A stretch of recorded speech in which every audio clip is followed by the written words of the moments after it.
Bonjour à tous, moi je suis Camille, comme Thérèse l'a dit en introduction. Je suis très heureuse de partager avec vous les résultats de cette expérimentation sur la semaine de 4 jours qu'on a fait donc, dans la société pour laquelle je travaille, qui est la société Elmi. On vient de finaliser notre phase de test, donc vous allez être les premiers finalement à découvrir, même le comité de direction n'a pas encore découvert les résultats que je vais partager avec vous cet après-midi. Alors, un tout petit point de contexte sur la société Elmi. Donc, on est une société qui est basée à Lyon. On compte aujourd'hui, plus de 120 salariés. On est 150 salariés à l'heure où je parle et 180 salariés à la fin de l'année. Et on est une société qui est un énergéticien français renouvelable. Donc, globalement, on va travailler sur des actifs de production. Donc, on développe de la production en France d'énergie renouvelable. On valorise l'énergie et on la valorise auprès de nos clients, particuliers et professionnels. On est une entreprise plutôt jeune, donc qui a été créée en 2015, avec une moyenne d'âge de 32 ans et 80% de cadres aussi parmi les effectifs. C'est important de le préciser. Est-ce que ça va sur le volume? C'est bien? Ok, super. Voilà, donc c'est ce que je disais sur ce que nous faisons. Donc, premier gestionnaire d'énergie intégré 100% vert. Alors, pourquoi la semaine de 4 jours? Donc, on a lancé la semaine de 4 jours chez Elmi le 1er septembre 2022. Donc, comme je disais, on vient d'arriver à la fin de la phase de test. Pourquoi on a eu envie de se lancer? Alors, je dirais que chez Elmi, on a toujours mis le bien-être des salariés au cœur vraiment de nos décisions. Ça, c'est plus une philosophie d'entreprise. Je rejoins un peu ce que disait Pedro plus tôt. C'est plutôt une manière de voir le monde de l'entreprise comme finalement un endroit où des salariés plus épanouis, plus heureux, finalement vont créer une valeur plus forte. Et donc, c'est un système un peu gagnant-gagnant. Donc, on a toujours eu un peu cette philosophie. On avait un contexte assez favorable, c'est-à-dire des horaires de travail assez flexibles, des salariés qui étaient plutôt engagés. Alors on a la particularité de travailler du coup avec une mission qui a du sens puisqu'on agit en faveur de la transition énergétique et donc de la transition écologique. Donc on a globalement des salariés qui sont engagés. Donc voilà, on s'est dit qu'on avait des conditions plutôt réunies. Et le postulat un petit peu plus détaillé, c'était de se dire que globalement la semaine de 4 jours allait concourir à un meilleur équilibre, vie pro, vie perso. Je vais avoir l'occasion de vous le détailler, mais globalement une réduction de la fatigue, une réduction du stress, allait apporter une plus-value aux salariés et donc à l'entreprise. On pensait également que la semaine de 4 jours allait favoriser l'innovation. Alors, je raconte toujours aux salariés ou aux journalistes que moi, les meilleures idées que j'ai eues dans ma vie, je les ai pas eues en étant derrière mon ordinateur, je les ai eues en étant sur mon vélo ou au bord de l'eau ou en train de faire d'autres choses. Donc, globalement, la prise de recul favorise la capacité à innover, à penser un petit peu les choses différemment. Et comme ça fait partie des valeurs d'Elmi, l'innovation, c'était important aussi pour nous de pouvoir proposer un cadre qui allait encourager, du coup, la capacité à innover de nos salariés. C'était un autre de nos postulats. Une des autres hypothèses qu'on a vérifiées avec ce test, c'était la notion d'efficacité. Alors je suis, on va dire plutôt opposée à la vision présentéiste du travail et au fait que plus on fait d'heures et plus finalement on apporte à l'entreprise pour laquelle on travaille. C'est vraiment une idée à laquelle je ne crois pas du tout. Et donc globalement, on se disait qu'en essayant de travailler moins, on pouvait aussi travailler mieux. Donc les fameux gains de productivité dont on a parlé plus tôt, réduire, mais finalement gagner en efficacité. Je vais vous montrer les résultats juste après. Et globalement, on avait aussi envie d'encourager l'engagement des salariés, le fait qu'ils puissent utiliser ce temps libre pour consommer, pour se divertir, pour pratiquer du sport et donc être en meilleure santé. Donc finalement aussi un peu une mission plus large, sociétale. C'était aussi un de nos projets. Alors, comment on a fait ça, déjà? Donc je vous ai mis ici les étapes, donc je pense que la semaine de 4 jours, ça se travaille en amont. Vous voyez rien? C'est Ah ok, j'avais l'impression que je voyais des yeux comme ça. Donc ça s'anticipe, le passage à la semaine de 4 jours. Clairement, on ne peut pas décider ça du jour au lendemain. Donc nous, on l'a décidé en mars et on l'a mis en place en septembre. Donc 6 mois de travail. En résumé, je ne vais pas vous détailler toutes les étapes, mais il a déjà s'agi d'entamer un dialogue en interne, de discuter avec les salariés de leurs sentiments par rapport à ce passage à 4 jours. Est-ce qu'ils en avaient envie, pas envie? Quelles étaient leurs craintes? Au global, on a eu 98% des répondants à ce sondage qui étaient favorables à l'idée d'essayer et 10 qui avaient des craintes assez fortes, mais qui avaient quand même envie d'essayer. Donc, globalement, plutôt une adhésion assez forte. Donc, on a commencé par annoncer du coup le lancement. Ensuite, on a fait tout le cadre de travail. Donc, mettre en place la semaine de 4 jours, ça veut dire repenser une organisation. Hein. Donc, globalement, comment nous, on a des clients. Typiquement, on ne peut pas dire à nos clients, on va fermer le service client 1 jour par semaine parce que vous comprenez, on travaille que 4 jours, nous. Donc voilà, on a dû penser. Donc, chaque équipe a pensé aussi son cadre de semaine de 4 jours pour le rendre compatible avec ses missions. Donc, ça a été fait de manière autonome par chacune des équipes, d'identifier est-ce qu'il fallait mieux avoir une continuité, est-ce qu'il valait mieux que toute l'équipe ne travaille pas le même jour. Voilà, chaque équipe a défini son cadre. Les jours, du coup, ont été choisis par les équipes. Et puis, on a commencé, du coup, le test en septembre dernier, avec au préalable quand même un accompagnement des salariés. Donc, on leur a proposé une formation sur la gestion du temps, la gestion des priorités, l'organisation. On leur a proposé 2 jours de formation. Ils étaient à peu près la moitié des salariés à avoir participé à cette formation. Et ensuite, donc, on a démarré le test, donc un test de 6 mois. Avec quelles conditions? Donc il y a plusieurs formats, je crois qu'on l'a vu aussi déjà dans les interventions. À la semaine de 4 jours, il y a plusieurs formats possibles. Donc chez Elmi, la semaine de 4 jours, elle suppose un passage de 39 heures à 35 heures semaine pour les cadres et de 35 heures à 32 heures semaine pour les non-cadres, avec un maintien de salaire à 100%, un maintien des congés intégralement. Donc alors chez Elmi, on a des jours de congés qu'on appelle RTT, mais qui sont en fait des jours de congés supplémentaires, qui ne font pas l'objet d'un accord de réduction du temps de travail. Donc on peut considérer de manière déconnectée de la notion vraiment horaire du travail hebdomadaire. Donc les jours de congés n'ont absolument pas été diminués. Tous les salariés sont inclus dans le dispositif, absolument tous les salariés, 100%. Et le jour off, donc le jour non travaillé, est à choisir entre le mercredi et le vendredi. Donc, comme je l'ai dit avant, chaque équipe a défini les contraintes et bien sûr que si jamais on a estimé qu'il fallait qu'il y ait la moitié de l'équipe qui soit présente le mercredi ou le vendredi, on a proposé aux gens de choisir et si jamais tout le monde voulait le même jour et que ça ne fonctionnait pas, on a procédé à un tirage au sort. Voilà. Sachant que les plannings sont établis pour 12 mois de septembre à septembre. Donc, vous avez la possibilité finalement de changer aussi de jour non travaillé d'une année sur l'autre. Alors, comment on a fait pour mesurer si ça marchait? Parce qu'on avait beaucoup d'hypothèses à vérifier. Donc, l'impact de la semaine de 4 jours a été mesuré par différentes manières. On a fait beaucoup de sondages internes pour aller vérifier le stress, la fatigue, l'impact sur le bien-être. Donc, on a eu l'occasion de faire plusieurs grandes enquêtes et puis on a mis en place aussi au long de la phase de test un focus group avec 12 personnes qu'on interviewait tous les mois pendant 1 heure avec les mêmes questions qui étaient posées pour savoir justement comment est-ce qu'ils vivaient la mise en place de la semaine de 4 jours.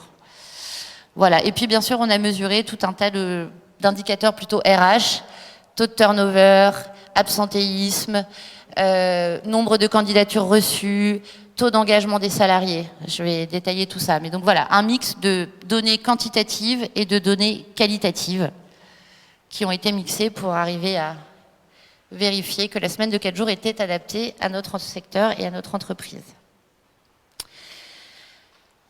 Alors, les hypothèses à vérifier, donc c'est l'augmentation de la productivité. Il fallait bien vérifier qu'en réduisant le temps de travail, on allait créer la même valeur. On est une petite entreprise, 150 salariés, secteur de l'énergie, secteur compliqué en ce moment. Donc, il fallait vérifier que la productivité augmentait bien. Donc, ça, c'est la première chose qu'on a mesurée. La réduction de l'absentéisme et du turnover, qui concourt aussi finalement à une augmentation de la productivité. Un jour non travaillé, bien sûr, fait baisser la productivité globale. Une augmentation de l'engagement et de la motivation des salariés. On voulait vérifier aussi ça. Je vais vous montrer comment on a fait. Et les impacts aussi, c'est des choses qu'on entend beaucoup aussi sur la semaine de 4 jours. C'est le fait donc que les journées sont plus longues, donc que les gens sont plus fatigués. Et aussi le fait que finalement, avec le télétravail qui s'ajoute à ça, la cohésion d'équipe peut être impactée. Le lien entre les gens. Et quand on est une petite entreprise, une start-up de l'énergie verte, c'est important le lien entre les gens. Donc on a voulu aussi vérifier quel était l'impact dessus. Alors sur l'augmentation de la productivité, je vous ai mis un élément qui concerne le temps passé en réunion. Alors nous on est 80% de cadres, on passe beaucoup de temps en réunion. Et donc on a mesuré qu'entre avant et après la semaine de 4 jours, la durée moyenne des réunions avait été réduite de 10 minutes environ. Et je parle de réunions hebdomadaires, des réunions d'équipe. On a une vingtaine d'équipes au global qui ont réduit donc leur réunion hebdomadaire de 10 minutes, ce qui veut dire que le gain global de temps pour Elmi est de 3h33. Je vous disais tout à l'heure qu'on a réduit le temps de travail de 39 heures à 35 heures, donc de 4 heures semaine. Donc on a déjà, avec la durée des réunions, gagné globalement le temps de travail par rapport à avant. Voilà. Pourquoi ? Parce que tout simplement, on a tous le réflexe de créer des créneaux de réunion d'1 heure. Je ne sais pas pourquoi, quelle est cette norme, mais c'est comme ça. Par contre, si demain, vous mettez à faire des réunions de 45 minutes, bah finalement, ça va peut-être suffire pour traiter les enjeux qu'il y avait besoin de traiter. Voilà, donc je vous ai mis l'évolution du temps, donc le avant 63 minutes, et puis donc le après qui est arrivé à 54 minutes, et puis on voit que 2 mois après la période de test, on a vraiment été au plus bas. Donc vraiment, les gens étaient en train de condenser vraiment le temps passé en réunion au minimum possible. Parce que des enjeux justement de productivité, de production même, qui étaient forts.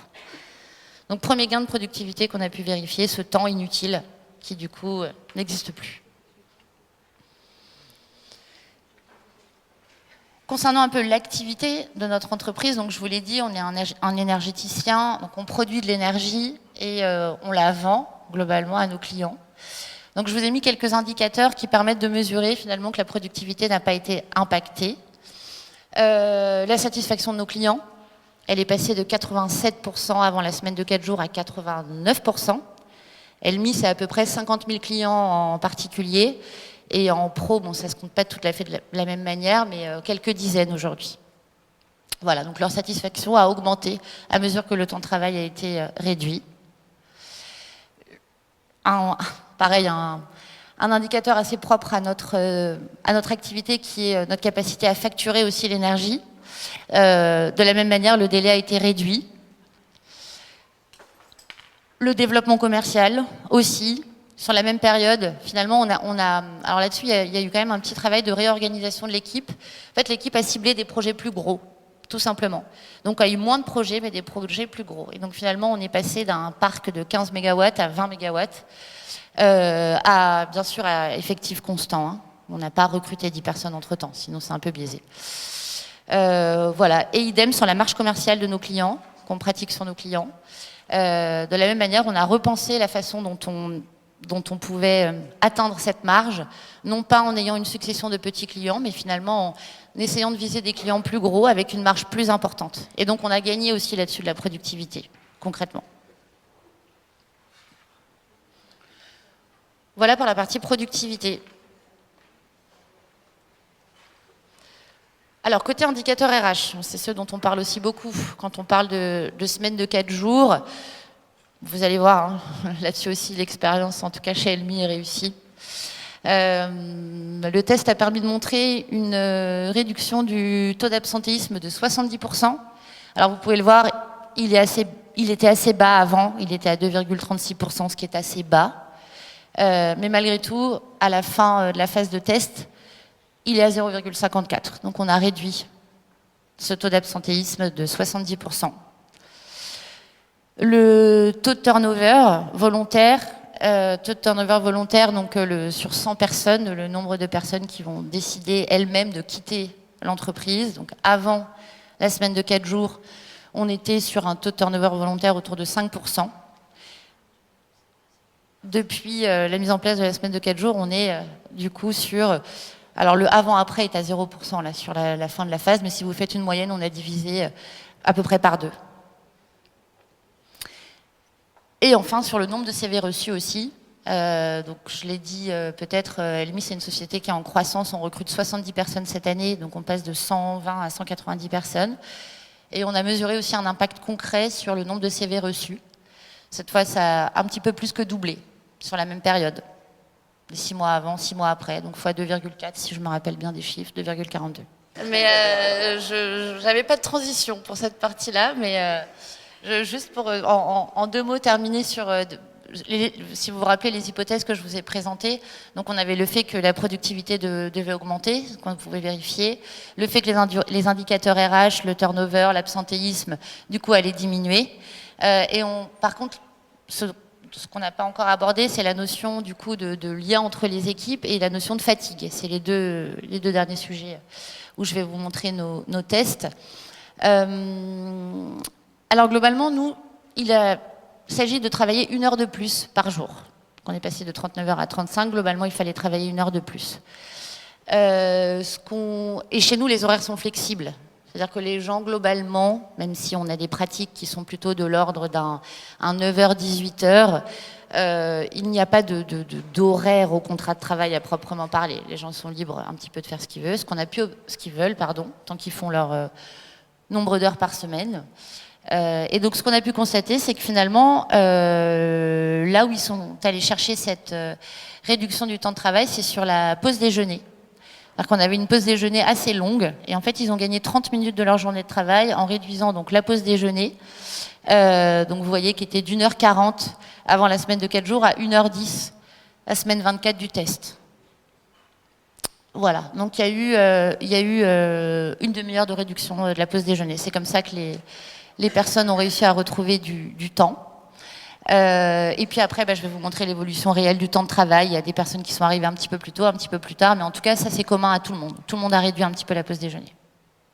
Et les temps de pause au global, mais on parle de 5 minutes, quoi. C'est 39 heures de pause quotidienne à 34 heures, donc c'est un petit peu moins significatif.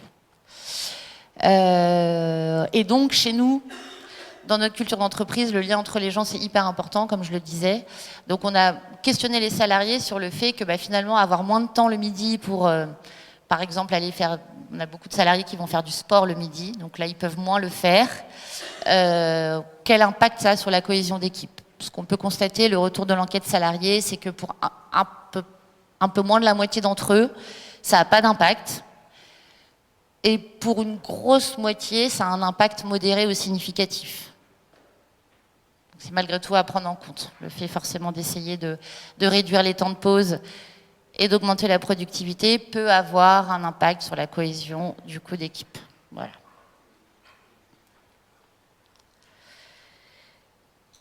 Quel impact sur la fatigue? Donc c'est vrai que la semaine de 4 jours, on la pense un petit peu pour améliorer le bien-être des gens, globalement réduire la fatigue. Mais si vous avez une semaine de 4 jours qui est tellement condensée, finalement, le gain est peut-être moindre que celui escompté.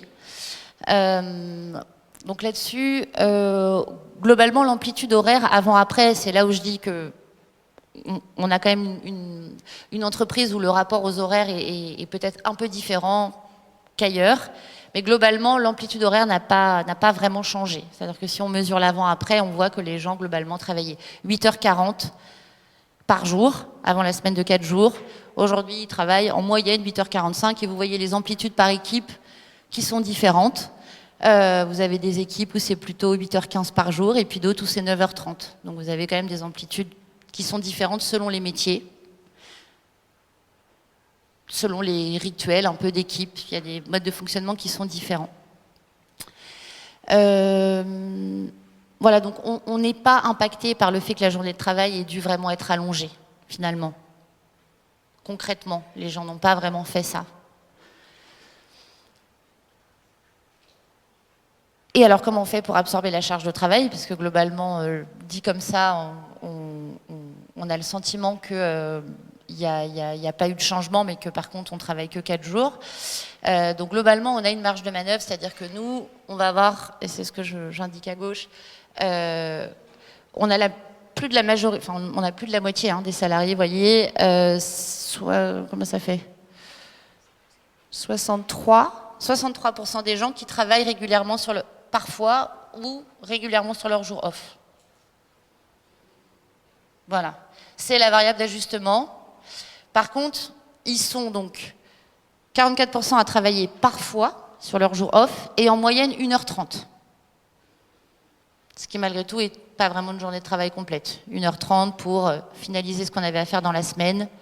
Ça reste un gain incroyable en termes de liberté, de temps personnel, etc. Donc 44%, en moyenne 1h30. Et surtout, ce qui était important pour moi de mesurer pendant la phase de test, c'était quel était le degré de frustration qu'ils avaient par rapport à ça. C'est-à-dire qu'on veut offrir la semaine de 4 jours. Si globalement ils se sentent obligés, contraints de travailler sur leur jour off, ça n'avait pas d'intérêt. Et en fait, ce que vous pouvez voir, c'est que même les 44% qui travaillent parfois sur leur jour off, 1h30, 80% n'en ressentent aucune frustration. C'est le jeu pour eux d'avoir un jour libre de temps en temps que d'avoir une semaine où on va travailler 1 jour et demi, 1h30. Voilà. Pour ceux qui, par contre, vont travailler, donc le oui, les 19%, ça veut dire que c'est plus régulièrement, c'est pas parfois, c'est probablement plus souvent. Et là, on a une moyenne qui est à 3h30, donc qui est plus élevée, ça fait une demi-journée, donc même s'ils ne sont pas très nombreux. Et eux également expriment le fait qu'il n'y ait pas de frustration par rapport à ça et que c'est le jeu. Ils ont accepté une semaine à 4 jours et demi de manière un petit peu tacite, mais ça leur convient.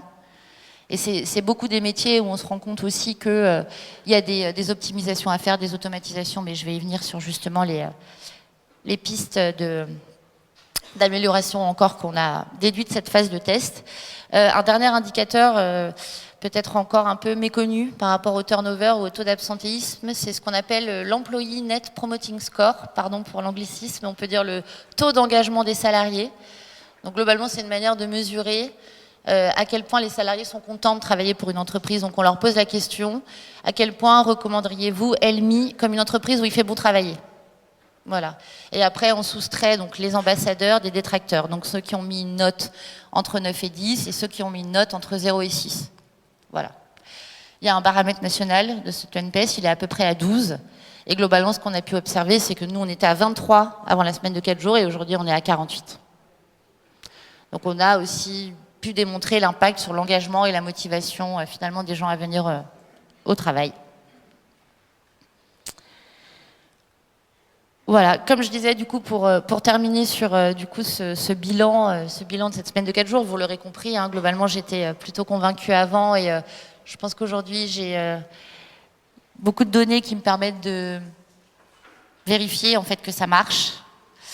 Il y a des questionnements, bien sûr, qui sont à l'étude. On a ce sujet d'inégalité entre les équipes, avec des équipes qui travaillent peut-être plus et où il faut repenser un petit peu la manière de fonctionner. Donc, changer la méthode d'organisation, automatiser davantage. Et puis sur les rituels aussi, c'est ce que je disais tout à l'heure, sur les temps passés en réunion, etc. Il y a des équipes, on voyait notamment les métiers administratifs et financiers, par rapport à des équipes IT, plutôt informatiques, qui sont plus agiles dans leur mode de fonctionnement. C'est des équipes aujourd'hui qu'il va falloir qu'on accompagne davantage pour adopter de nouvelles méthodes d'organisation.